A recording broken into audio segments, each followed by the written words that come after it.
But I just had this intense experience where I empathized. It's kind of a similar thing where I saw his viewpoint. I saw life through his eyes about the experiences he had when he was younger and the tools or the lack of tools that he had to be a father, to be a man, to be whatever. And it helped me understand that his failures weren't necessarily intentional. It's just he's a product of his own environment, and environmental conditioning. And I very much think about environmental conditioning when I think like of a person. Genetic predisposition is only a portion of it. I think the majority of what we are is environmental conditioning. And I look at his environment that I know of, and I'm like, okay, I can empathize with him. I can understand him. And because I can do that, now I don't feel so angry at him anymore.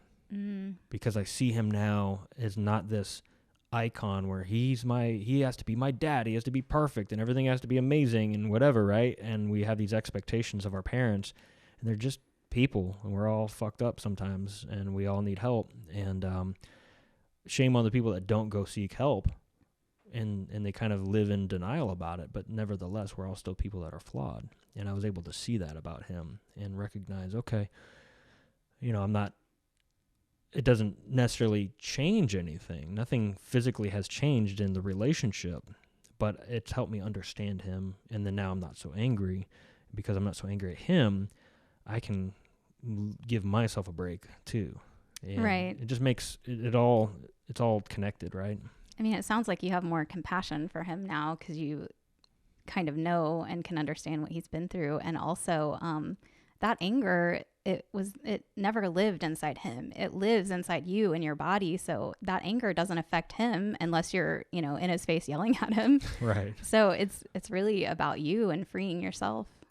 Yeah, absolutely. Yeah. It's the forgiveness, having that release of the feeling that I have a right to be angry, I have a right to be offended. Holding on to that is detrimental and has been detrimental. Absolutely. Was detrimental. I don't really hold on to that anymore. I mean, I'm still not happy about how things are, but now I'm just in my moment now. I'm not necessarily like holding on to past angers and past pains like I used to. Like I used to hold on to that as the excuse for why things weren't going the way they should be in my life. And it's like his fault. And it's like, I'm responsible for my own moment that I'm in right now. And regardless of the pain and whatever experience I feel, justifies my having a bad day, it doesn't.